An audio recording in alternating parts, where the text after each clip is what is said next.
Assalamualaikum warahmatullahi wabarakatuh.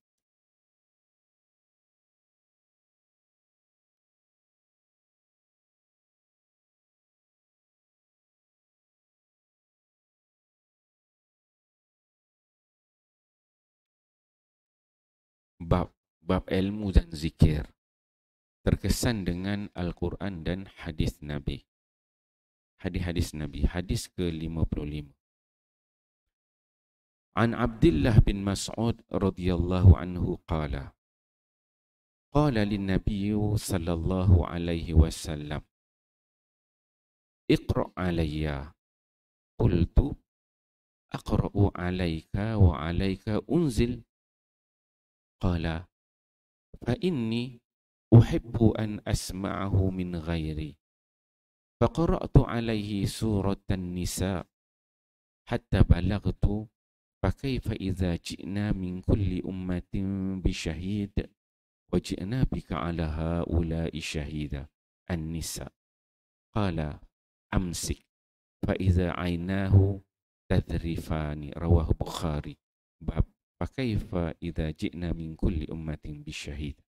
Sayyidina Abdullah bin Mas'ud berkata bahawa Nabi SAW telah berkata kepadaku, baca dan perdengarkanlah Al-Quran kepadaku.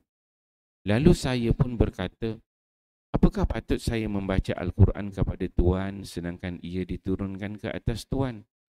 Baginda SAW bersabda, saya suka untuk mendengarnya daripada orang lain. Dan kerana itu saya mula membaca surah An-Nisa sehingga sampai ayat فَكَيْفَ إِذَا جِئْنَا مِنْ كُلِّ أُمَّةٍ بِشَهِيدٍ وَجِئْنَا بِكَ عَلَى هَؤُلَاءِ شَهِيدًا. Lantas baginda SAW bersabda, sekarang berhentilah. Lalu saya memandang ke arah baginda SAW dan mendapati kedua-dua mata baginda SAW sedang bercucuran air matanya. Riwayat Bukhari.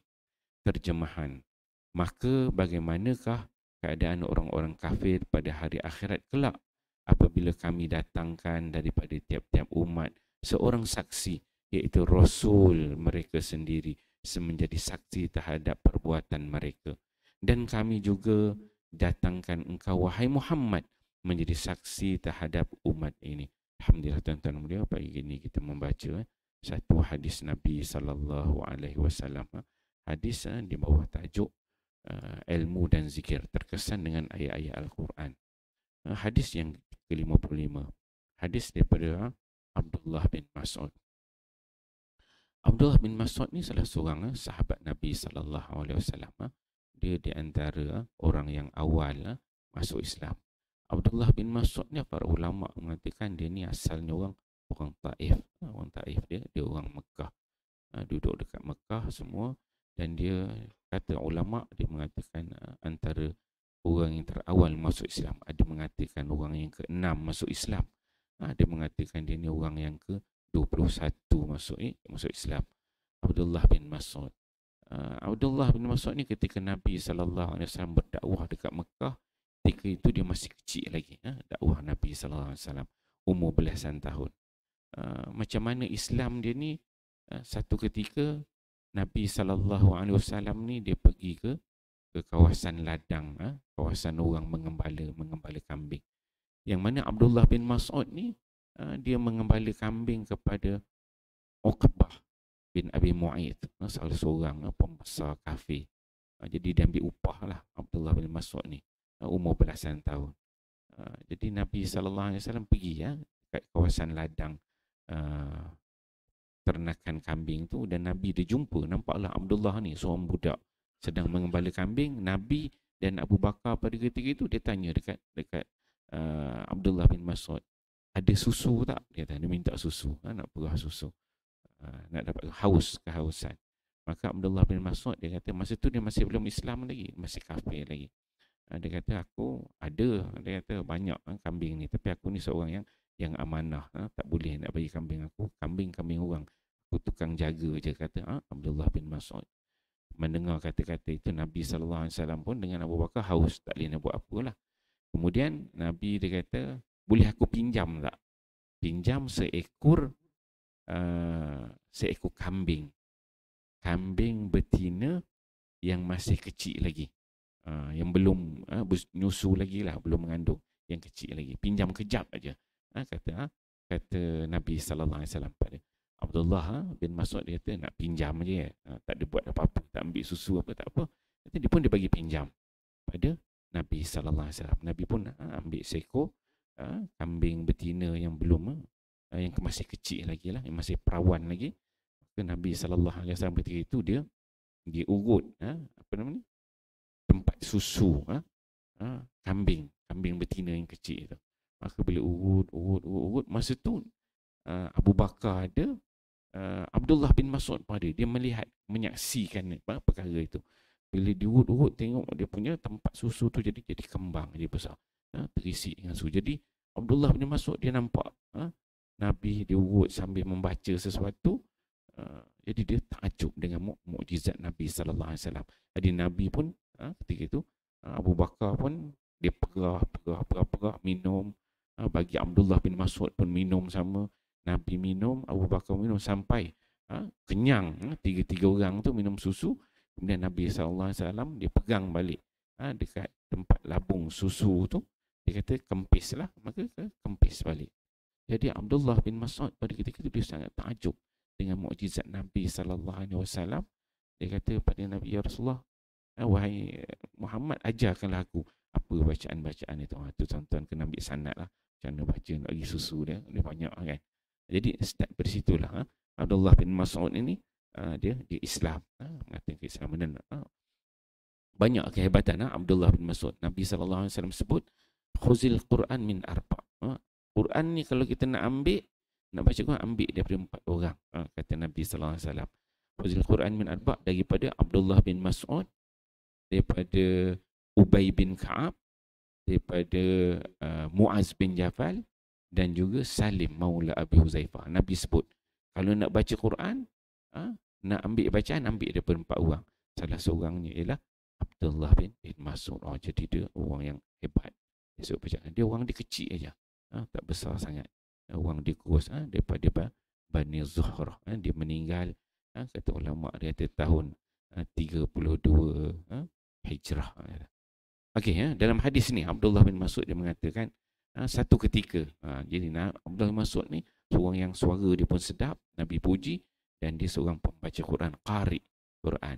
Satu hari kata Nabi sallallahu alaihi wasallam, qala lin Nabi sallallahu alaihi wasallam, Nabi berkata kepada aku, kata Abdullah bin Mas'ud, iqra alayya, wahai Abdullah bin Mas'ud, kau bacakanlah Al-Quran untuk aku.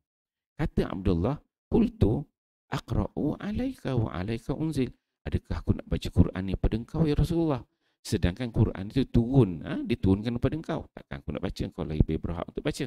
Dia kata Nabi sallallahu alaihi wasallam, fa inni uhibbu an asma'hu min ghairi. Nabi kata aku suka, dia kata, mendengar ayat-ayat Quran itu dibacakan daripada orang lain. Orang yang baca dia dengar, Nabi nak dengar. Maka kata Abdullah, fa qara'tu alaihi. Abdullah pun bila disuruh tu, Abdullah pun dia baca.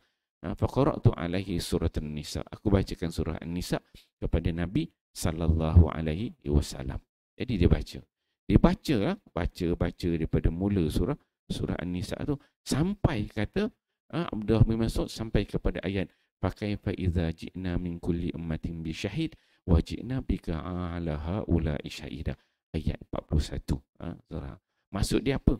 Fa kaifa idza, maka bagaimana apabila kami datangkan bagi setiap umat ini, kata Allah Subhanahu wa taala, pada hari akhirat nanti setiap umat itu didatangkan dengan bisyahid, dengan penyaksi, seorang saksi. Dan wajibna bika ala haula'i syahida, dan engkau wahai Muhammad aku jadikan sebagai saksi kepada umat kamu ini.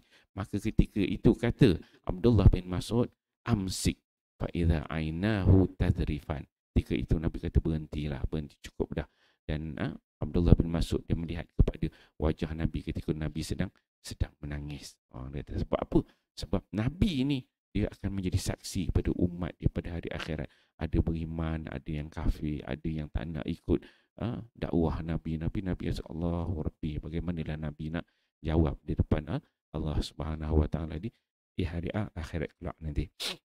Hadis ni hadis riwayat Bukhari. Jadi kalau kita tengok daripada hadis ni, di bawah tajuk terkesan dengan ayat-ayat Al-Quran. Jadi Nabi SAW bila baca Quran dia terkesan gitu. Bukan dia baca, suruh sahabat lain baca, Nabi dia dengar. Kalau kita tengok kita pada hari ni, bila baca Quran, bukannya menangis kan. Dengar baca Quran, boleh ngantuk kan, tak tahan, panas kan. Baca je Quran, Allah, tak selesa kan. Baca panjang-panjang kan, nak tertidur lah kan. Jadi kita tu tak seperti Nabi sallallahu alaihi wasallam. Bagaimana Nabi dia boleh menangis bila baca Quran? Sebab apa? Sebab Nabi dia faham. Faham isi kandungan, tahu cerita. Kita ni taklah hebat, kita bukan bahasa Arab. Tapi seboleh mungkin bila kita baca-baca Quran ni, belajar tajwid, betulkan bacaan. Tapi kita kena faham. Bila kita faham tu, barulah benda tu akan meresap dalam jiwa kita. Kita faham, kita dengar makna dia. Bila kita dengar, baru boleh kita menghayati. Bila kita menghayati, barulah di situ ada perasaan nak boleh nak menangis ke, kan? Rasa rendah diri, rasa bersalah, rasa tawaduk, benda itu kan kena ada. Nak menangis ni bukan senang. Nak menangis ni dia perlu ada feel. Ada feel baru kita boleh menangis. Rasa faham tu, tahu tu. Dengan zauk, dengan perasaan yang kuat, baru boleh menangis. Kita ni banyak menangis tengok cerita Hindustan kan. Tengok cerita Hindustan menangis kan. Tak faham pun cerita Hindustan tu, tapi tengok dia sari kata, baca bawah dia kan, elok menangis kan. Zaman saya belajar tu, cerita Coach Hotahi, sampai sekarang dia main lagi. Coach Hotahi ni tahun 1998. Masa tu saya zaman kat Mesir. Tengok akhwat-akhwat lah, ustazah-ustazah ni pasang ke Coach Hotahi, pantang pasang cerita tu, menangis. Sedih sangat kan. Sedih cerita ini jalan cerita dia tu, bagaimana dia bawa dengan bunyi babak-babak cerita dia tu kan. Jadi menangis sebab tengok cerita Hindustan kan. Tapi kalau kita tengok Nabi SAW baca Quran, kalau cerita Hindustan kita boleh menangis kan, takkanlah baca Quran tak boleh menangis kan. Teruk sangatlah Quran ni dibandingkan dengan cerita Hindustan kan. Jadi kita perlu ada dalam diri kita, bila kita baca hadis-hadis begini, kita kena faham Quran itu, kita kena cari ruang dan peluang untuk memahami ayat-ayat Al-Quran, agar suatu hari nanti kita juga mampu menangis apabila membaca ayat Al-Quran. InsyaAllah kita fahami, kita amal dan sampai-sampaikan. Wallahu a'lam. Subhanallah.